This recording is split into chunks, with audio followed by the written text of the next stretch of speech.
ব্যক্তি তার বোনের মৃত্যু প্রমাণ করতে বাধ্য হয়ে তার কবর খুঁড়ে মৃত বোনের কঙ্কাল ব্যাংকে নিয়ে যান। তিনি তার বোনের অ্যাকাউন্ট থেকে মাত্র 20,000 টাকা তুলতে চেয়েছিলেন, কিন্তু ব্যাংক কর্মকর্তারা বারবার তাকে সশরীরে উপস্থিত থাকার কথা বলেন। বহুবার চেষ্টা করেও ব্যাংক তার দাবি মানতে অস্বীকার করে।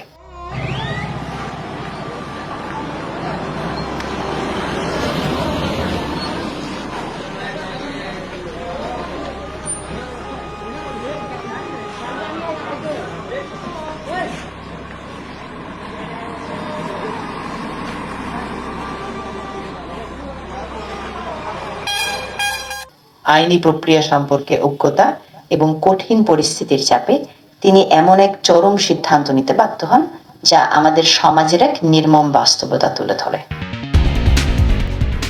এটা আসলে ব্যাংক কর্মকর্তাদের দায়িত্বের মধ্যে পড়ে না, এবং তাদের উচিত ছিল আরো মানবিকতা ও প্রমাণের জন্য বিকল্প ব্যবস্থা নেওয়া।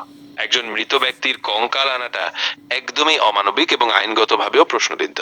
এখানে ব্যাংকের উচিত ছিল মৃত ব্যক্তির মৃত্যুর সনদ বা অন্যান্য নথি দিয়ে প্রমাণ আদায়ের সুযোগ দেওয়া, না হলে এমন অমানবিক পরিস্থিতি তৈরি হতো না।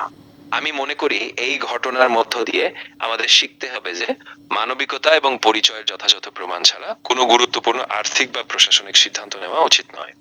একই সাথে আমাদের সচেতন থাকতে হবে যে প্রতিটি প্রতিষ্ঠানকে তাদের নীতিমালা মানবিকতার সাথে সমন্বয় করতে হবে, যাতে কেউ এমন কষ্টকর পরিস্থিতির সম্মুখীন না হন।